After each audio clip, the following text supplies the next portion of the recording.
सबके लिए नमस्कार। क्योंकि अब हम जो है काठमांडू से वीरगंज के लिए निकले और वीरगंज काठमांडू से वीरगंज की दूरी 131 किलोमीटर है। ये शॉर्ट रोड में अगर हम इसी रोड को अगर थोड़ा सा डाइवर्ट करके जाते हैं जिससे बस वाली रूट जाती है तो वो 200 कुछ किलोमीटर पड़ जाएंगे। तो इसलिए दोस्तों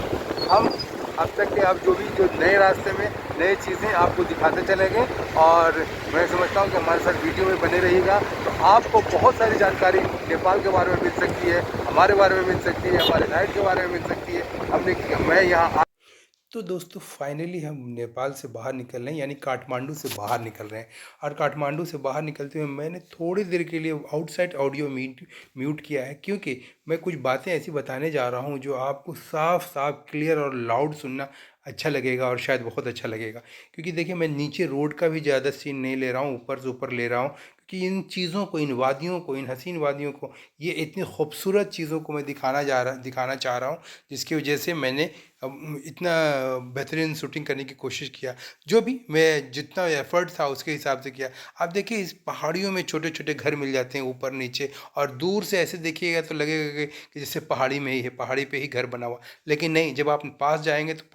पहाड़ी में नहीं है बल्कि पहाड़ी की तराइयों में बनी हुई है। और ये खूबसूरत सा रास्ता, ये जो दाहिनी काली जी का, दक्षिण काली जी का मंदिर है, वहाँ से अगर आप राइट लेते हैं तो अच्छा वाला रोड में जाएंगे, और लेफ़्ट साइड से अगर वहीं से लेफ़्ट अगर मुड़ जाते हैं तो जंगल से और दुर्गम रास्तों के साथ आप निकल कर वीरगंज की तरफ यानी रक्सौल की तरफ पहुंच पाएंगे। तो दोस्तों कहने का कुछ खास ज़्यादा मैटर नहीं, मकसद नहीं, मैं सिर्फ इतना ही कहता हूं कि अगर सफ़र अच्छा है, मौसम अच्छा है और सफ़र इतना बेहतरीन हो जाता है, इतना आसान हो जाता है, और जिसको कहना बड़ा मुश्किल हो जाता है कि किस ज़ुबान में आपको इसको बयान करें। जैसे यूँ कहते हैं कि जैसे नेपाल से जुदा होना तो कोई इतना आसान नहीं, क्योंकि नेपाल जब जाते हैं तो इतना रमणीय होता है कि ऐसे मानो लगता है कि वहीं घर बसा लें। यूँ ऐसे लगता है कि जैसे किसी हसीना या किसी दोस्त, किसी महबूबा को छोड़कर यहाँ से रुखसत हो रहे हैं। और जब कोई महबूबा को रुखसत होता है तो उसके दिल को बहुत तकलीफ़ होता है, लेकिन फिर भी करना क्या है, वो तो आपको फाइनल डेस्टिनेशन यानी अपने घर को वापस आना ही है। क्योंकि आप कहीं जा कर के इस तरह से कहीं बस नहीं सकते, उसके लिए बहुत सारी चीज़ें होती हैं। लेकिन दोस्तों ये नज़ारे और ये नज़ारे, ये रमणीय जगह, ये पहाड़, ये वादी, ये घर, ये रास्ते, ये ऊपर से ऊपर की चोटी, नीचे की झरने और तमाम नदी नाले, और यहाँ के एक कहते हैं ना कि अलग अलग शक्लो सवाहत के लोग, कहीं पे आप देखेंगे सपाट लोग, कहीं पे देखेंगे कि एक जैसे छोटे छोटे लोग, कहीं बड़े बड़े लोग। लेकिन हाँ, सारे लोग बड़े दिल मिजाज हैं, बहुत खुश मिजाज हैं। कभी भी आपसे कोई भी गुस्से से बात नहीं करेगा, कभी भी किसी के दिलों पे गुस्सा होगा ही नहीं। तो दोस्तों ये नेपाल की कुछ खास तस्वीरें थी, और फिर से मैं ऑडियो चालू करता हूँ और देखिए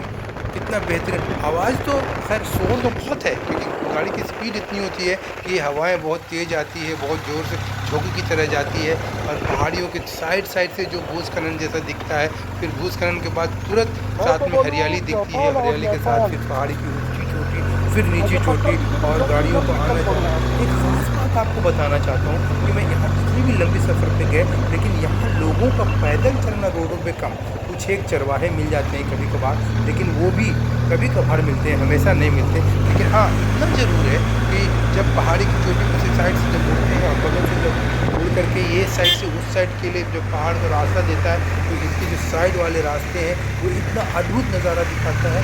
जो बहुत सारे अद्भुत नज़ारे दिखाते हुए, और जो पहाड़ी से आप जो बादलों का नज़ारा देखते हैं तो यूँ लगता है जैसे आप बादल में हैं। लेकिन कुछ ही पल में 100-200 मीटर के बाद आप इतना नीचे आ जाते हैं कि जैसे लग रहा है कि नीचे से जब आसमान की तरफ देखेंगे तो आप एकदम उल्टा सर हो जाता है, और ऐसे लगता है कि जैसे आपके सर की टोपी है तो टोपी गिर जाएगी। तो है ना बड़ा नज़ारा, बहुत बेहतरीन नज़ारा, कुछ शब्द ही नहीं मिलता। ऐसे लगता है कि जैसे अभी मैं मंत्रमुग्ध हो जाता हूँ, कुछ बोलने चाहता हूँ तो भी मंत्रमुग्ध हो जाता हूँ, क्योंकि हरियाली हरियाली और हरियाली, सिर्फ हरियाली, वही रास्ते, वही पहाड़, और इतना दुर्गम स्थान है कि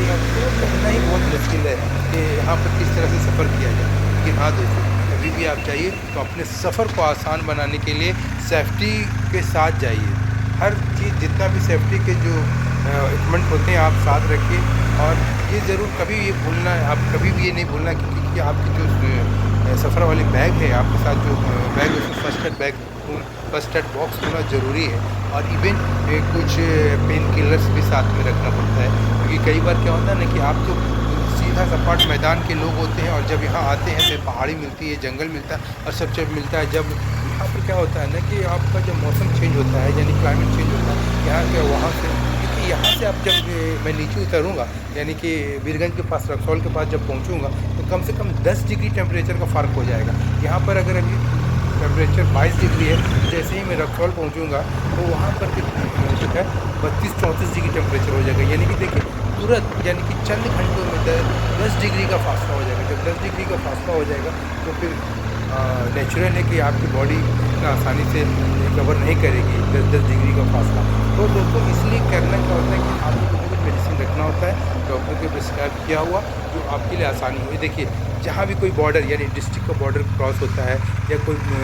गाँव का सीमा आता है तो वहाँ एक गेट बना होता है, उस गेट पे उस जगह का नाम लिखा हुआ रहता है। ये थोड़ा सा आसान होता है नए राहगीरों के, नए लोगों के लिए कि वो रास्ता समझ सकें, पहचान सकें और फिर उस तरफ से निकल सकें। हालाँकि आपको गूगल मैप भी बहुत सारे रास्ते बताते हैं, अच्छे से बताते हैं, दिखाते हैं कि आप गूगल मैप से घर आसानी से पहुंच सकते हैं। लेकिन दोस्तों गूगल मैप कई दफ़ा क्या होता है कि आपको सही लोकेशन नहीं मिल पाता है, इन जंगल और झाड़ियों में वहीं पे घुमाते घुमाते रह जाता है। इसलिए आप वहाँ के लोकल डायरेक्शन को भी देखिए। मैं गूगल को ब्लेम नहीं कर रहा, लेकिन वो क्या रास्ता ऐसे घूमते रहता है ना, तो हमें लगता है कि नहीं ये रास्ता फिर तो घूम के वहीं आ गया, लेकिन ऐसा है नहीं। ये देखिए ये रास्ता, ये जगह, यहाँ पर एकदम किनारे से एकदम रोड कच्ची जैसी है, लेकिन नीचे खाई 400-500 मीटर है, क्योंकि हम अब मेरे ख्याल से लगता है 500 मीटर की ऊंचाई पर होंगे। अब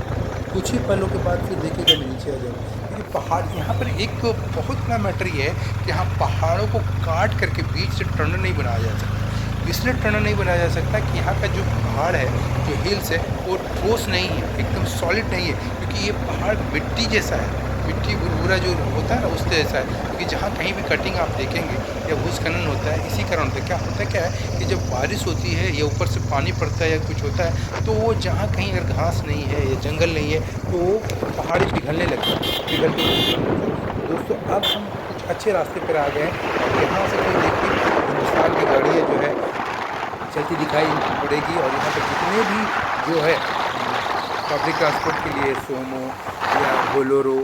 इस तरह की गाड़ियाँ जो है अपने इंडिया का ही गाड़ी चलता है। देखिए हम दोनों फिर से दो पहाड़ियों के बीच में एक नदी के किनारे आ रहे हैं और जहाँ जहाँ कहीं कहीं पे झरना गिर दिखता है, पानी को दिखता है। हमारे साथी राइडर भी कुछ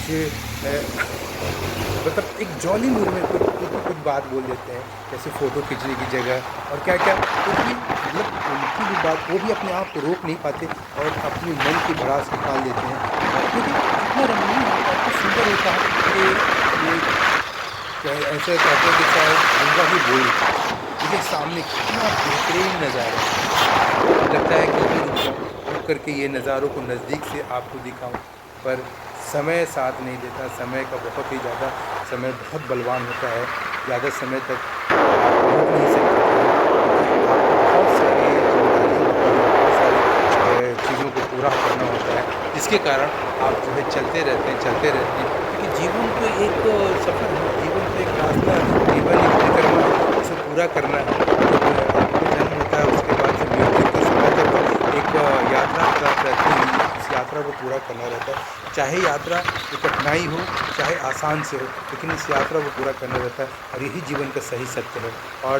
कहते हैं ना कि मृत्यु के अलावा कोई दूसरा सत्य नहीं है। दोस्तों ये हमारा सफ़र भी जो ये नेपाल का है, देखिए फिर से पहाड़ आया, फिर मेरे दोस्त की आवाज़ सुनिए, कितना बेहतरीन आवाज़ में बोल रहे हैं। हमारी आवाज़ शायद बहुत कम मिल रही होगी आपको, क्योंकि हवा का शोर भी इतना है ना, और क्योंकि हम अगर स्लो चलते हैं, रुक जाते हैं, तो हमारा सफ़र जो है पूरा नहीं होता है। और आज जो मौसम का इस तरह से अलर्ट है कि आज ही बस धूप खिली है, कल फिर से बारिश होने की संभावना है, तो इससे पहले शाम होने से पहले मुझे हिंदुस्तान लौट आना है। और अब ये मैं बहुत करीब पहुंच गया हूं, तो दोस्तों मैं अब ये वीडियो को बहुत जल्द बंद करने वाला हूं, क्योंकि अब मैं ये वीडियो शूटिंग रोक करके, छोड़ करके मैं खुद इसका नज़ारा लेने जाता हूं, और फिर इसके बाद जो नज़ारे होंगे कैसे होंगे इस वीडियो में ज़रूर आपको बताऊँगा। हमारे सफ़र के जो और सारे किस्से रहे, कहाँ कैसे एक्सीडेंट हुआ, कहाँ रुके, किस तरह से रुके, कौन कौन लोग मिले, और कैसे कैसे सारी चीज़ें तीन वीडियो बना करके आपके लिए लाऊँगा। तब तक के लिए तो दोस्तों हमारा वीडियो के लिए अगर आपको अच्छा लगे तो इसे देखिएगा, शेयर करिएगा, दोस्तों को बताइएगा, नेपाल के बारे में जानिएगा। और अगर कुछ भी आपको इस तरह से कोई क्वेरी लगता है तो आप मुझे ज़रूर कमेंट में बताइए। मैं कोशिश करूँगा कि आपके क्वेश्चन को संशोधित कर सकूँ, क्योंकि समय की बहुत भागीदारी रहती है यहाँ। और तो चलता हूँ, वक्त थोड़ा है या ज़्यादा है, फिर मिलेंगे, ये वादा है मेरा, क्योंकि वादे तो कामयाब होने ही होने हैं और बाकी सब चीज़